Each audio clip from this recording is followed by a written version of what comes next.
Hello everybody, thanks for watching. Welcome back to another fun and content-filled video. This will be the last video I do in the series on the topic of corruption in the New Testament. There may be more videos on this topic, but as far as this series, I'll go ahead and close it out by sharing with you some observations that I had in reviewing comments and interacting with Muslims who have responded to this video series. And not only Muslims who have responded to this video series, but also the way that Muslims talk about text criticism of the New Testament elsewhere, online, for example, YouTube videos on other channels, or Islamic websites. There's something that these all have in common. Something between them seems to share a common thread, and I can't quite figure out what it is. But it's as if they're all drawn from the same source. And I can't remember the name, but there's a famous New Testament text critic. His name will come to me soon. The camera's rolling. That's probably why I forgot it. But I can't remember his name, but it'll come to me. Let's hop online here, and I'll show you a particular website that I'm talking about that shows what's going on with the comments and how there doesn't seem to be a lot of diversity of opinion.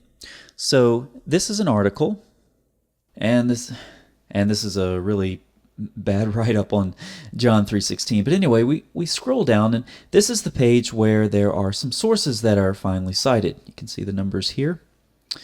And I'm going to go ahead and pull up my magnifier so everybody can see a little better. All right, let's drag this up here. Okay, so let's drop down. Where you see these citations, let's go see who this article is citing. We have an interpreter's dictionary. Fair enough. And then we have, Bart Ehrman. Yeah, Bart Ehrman. Bart Ehrman. Bart Ehrman. Bart Ehrman.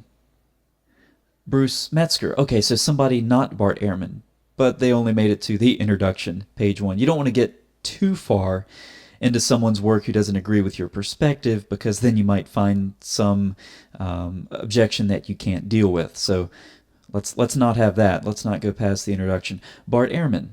Oh, okay. A book that was co-authored with Bart Ehrman. Bart Ehrman. Bart Ehrman. Bart Ehrman. Bart Ehrman. Bart Ehrman. Bruce Metzger again. Oh, introduction. Introduction. Co-authored by Bart Ehrman. Bart Ehrman. Bart Ehrman. Bart Ehrman. Bart Ehrman. Bart Ehrman. See also Bart Ehrman. Yes, Bart Ehrman. How could I forget that name? Professor Metzger was Bart Ehrman's teacher, of course, and Professor Metzger died in 2007, which leaves Bart Ehrman as the only living New Testament text critic that Muslims cite about 99% of the time. So why is this? I was asking myself this question, and when I realized the answer, the fog was lifted from my eyes, and I was able to see clearly why Muslims do this. Ironically, the answer to why Muslims only quote Bart Ehrman came to me in a textual variant. I present to you the Nestle Aland. This is the 28th edition. Now, this is frequently referred to as the NA, okay, for short, NA 28. And it, of course, is the Greek New Testament with the associated apparatus. Now, there are two you might consider main Greek New Testaments. You have the NA and you have the UBS, right? They're both the same Greek text, but the text critical apparatus at the bottom, what's contained at the bottom right here, is different. So the textual variant I discovered was that the NA 28, it's not the NA. It's not the NA. It's the AN. And what are the last two letters of Dr. Ehrman's name? AN. Do you think that's a coincidence? It's not. Dr. Ehrman is actually behind the NA 28. He's the only text critic in existence. Who else could publish this? You say, okay, fine. You got me there. NA is a textual variant. It's really the AN. What about the 28? Well, how is that related to Bart Ehrman? Well, I ask you, was not Dr. Ehrman 28 years old at some point in his life? Yes, he was. And so I present to you not the NA28, but the AN28, the Bart Ehrman 28. He's been behind it the whole time. You say, okay, fine, but there's still the UBS. That's not Bart Ehrman, is it? Yes, it is. What is the middle letter in the UBS 5? The other Greek New Testament. Same Greek text, but different apparatus. That's not Bart Ehrman? Yeah. The middle letter is a B, as you figured out by now, of course. What is the first letter of Bart Ehrman's name? It's a B. Yes. The UBS 5 is actually the United Bart Society 5. That's the actual name of the UBS 5. Bart Ehrman's behind that as well. He's behind all of it. And that's why Muslims only cite him. You say, okay, fine. NA28, UBS, what about the 5? What about the 5? UBS 5. What year was Dr. Ehrman born? 1955. UBS 5, 1955. Do you think that's a coincidence? It's not. We have the Bart Ehrman 28 and the United Bart Society 5. Bart Ehrman's behind all of it. You say, okay, fine. What about that text criticism center that guy Kurt Aland started in Germany? No.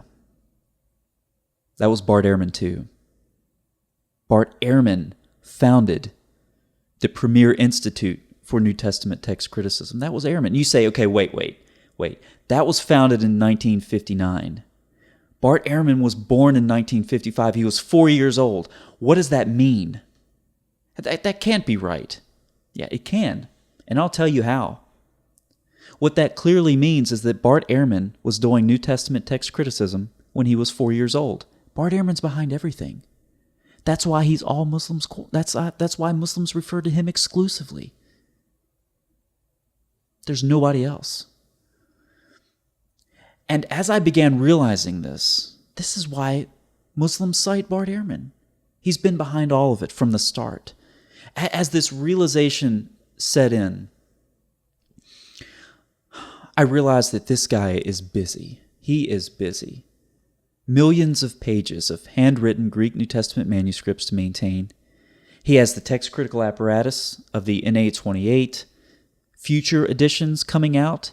He has the UBS 5 text critical apparatus. Again, future editions. This guy is busy. He has his blog. How does he do all of this?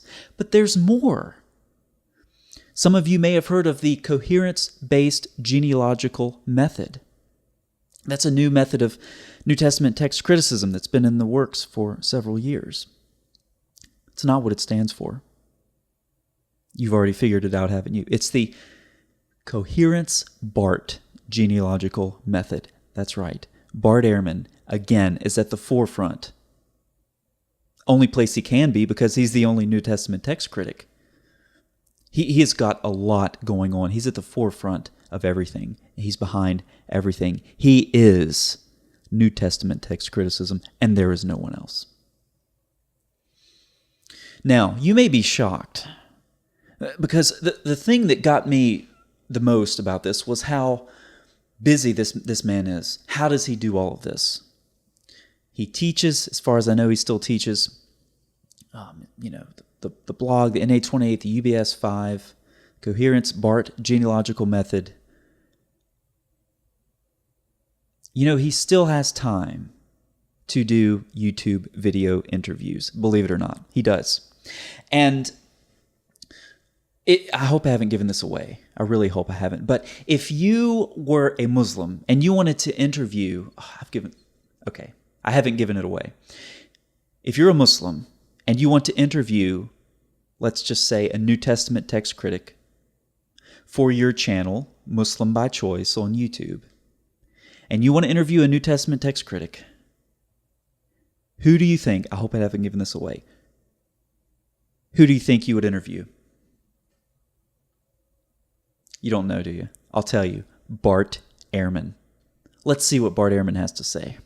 Right. So the first thing I'll say is that's one of the reasons that I've had trouble with traditional Christianity is because of the changes that scribes have made in the text. But it's not the only thing. Another issue is the internal discrepancies that you find within the New Testament. So you see what he's talking about here. He's talking about not only the textual variants in the New Testament, but the differences between the accounts. So if you put the parallel accounts together and read them across, they don't match up. Now, Dr. Mike Licona has done a lot of good work on this over the last 8 years, comparing the genre and the date of the Gospels with other similar genres at a similar time, contemporary to the Gospels, to try to figure out how all this works, what kind of styles and what kind of literary methods the gospel writers used. And he's done a great job. And it's pretty well settled, this whole issue of the differences in the parallel accounts. There are some differences that remain, but by and large, the vast majority of them are very, very, an answer is readily available. But what if that's not good enough? What if these differences exist not just in the New Testament? Christians would really be in trouble. And so I decided to compare some other passages. Here's what I came up with. So I just took 3 passages and put them in 3 columns. They're parallel passages. If the 3 columns do not match, then they're in red, and all of the columns are in red because none of the 3 parallel passages match exactly. The highlighted areas are color-coded, and they match respectively. So column 1, yellow, matches column 3, yellow. The orange is common to all 3 columns. So pretty simple layout. So you have God here saying, get thee out from here, for thou art rejected, accursed, my curse shall be on thee till the day of judgment. But then over here, same parallel passage, it is not for thee to be arrogant here, get out, for thou art of the meanest of creatures. Satan's words don't match when he's quoted. Again, God's words don't match. Satan's words don't match. Scrolling down, again, God goes off on this one in the 3rd column, and then just has a few commonalities, mostly when talking about hell. So these are significant differences. And for those of you who are familiar with this text, you know that I'm, of course, reading from the Quran, Surah 38, Surah 7, Surah 15, the famous passages where Satan is told to prostrate.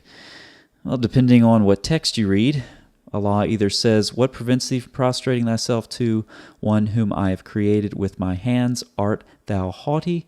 Or art thou one of the high and mighty ones? Or perhaps he said, what prevented thee from prostrating when I commanded thee? O Satan, what is your reason for not being among those who prostrated themselves? Which one of these did Allah say? You have Satan down here, and again, these 3 accounts, you put them together, and there are numerous differences, especially within the quotes attributed to Allah. It's interesting down here in this column that Satan says the exact same thing, with the exception of this phrase, O my Lord. And then the rest is approximately the same. Give me then respite till the day the dead are raised, as a question there. And so Satan is actually quoted most accurately and consistently between these 3 parallel accounts. And this is where it all comes down to hypocrisy. Hypocrisy. Dr. Ehrman's talking about the differences in the manuscripts of the New Testament. Yeah, the claim among Muslims for centuries has been complete, preserved manuscripts unchanged from the time of Uthman. Yeah, we don't even have the originals. That's the truth. We don't have the original manuscripts of the Quran. We don't even have copies of the originals. We don't even, well, somebody else says it better. We don't have the originals. We have copies made centuries later. These copies that were made centuries later contain numerous mistakes, thousands of mistakes, tens of thousands of mistakes, hundreds of thousands of mistakes. And the differences in the gospel accounts, they're in the Quran. as well. Allah does not even quote himself the same way in parallel accounts. If Bart Ehrman wrote a book on the Quran, it would be called Misquoting Allah, because Allah can't even get his words right from one passage to another. How is that possible? What words of Allah are preserved in the eternal tablet? All 3 of them? 4 of them? And other differences can be noted in the same way. When you compare parallel accounts in the Quran, they're different. And the pinnacle of this, again, is that Allah does not even quote himself the same way twice. How ironic. You know, no definition of corruption that a Muslim has yet provided has been consistent. Muslims have had the luxury for years of maintaining a definition of corruption that's very inclusive. The more inclusive your definition is, the worse it makes the Bible look. And so when I ask Muslims now, even after presenting the evidence for the mass corruption in the Quran and the evidence that's coming later on this year or early next year, they don't get it. They don't understand that they have to redefine corruption. Otherwise, they have declared their own Quranic manuscripts corrupt. They don't get it. Because Muslims haven't had to think about this. They've had to approach text criticism, or been able to approach text criticism, from a very inclusive, unspecific, careless way.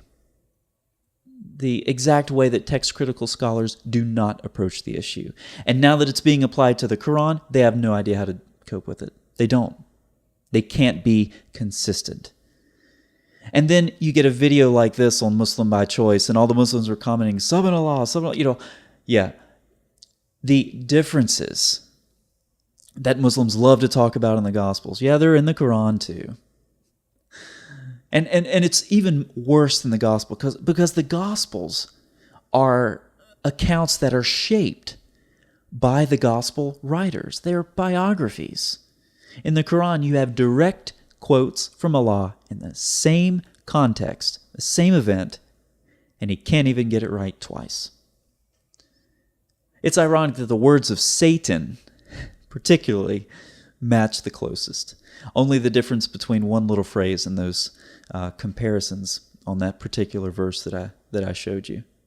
For those who want to claim the Quran is written by Satan, well, Satan at least quotes himself consistently. So, the lack of consistency, the hypocrisy that Muslims seem to embrace on this issue has been fully exposed. Whether or not they choose to acknowledge it, well, that's another story. But it's been demonstrated both on websites that you can go to yourself, YouTube videos, that Muslims do not know how to think well, how to think critically about these issues, about their own text, their own manuscripts. So, lots more to come. I've had this channel since January and have 50-something videos, so lots of content. Lots more to come. Thanks for watching, and please do stay tuned. And again, if you're a Muslim, you disagree with what I'm saying, post a comment. Make it good. Make it substantive. Give it some content. And I will certainly do my best to respond. Thanks for watching.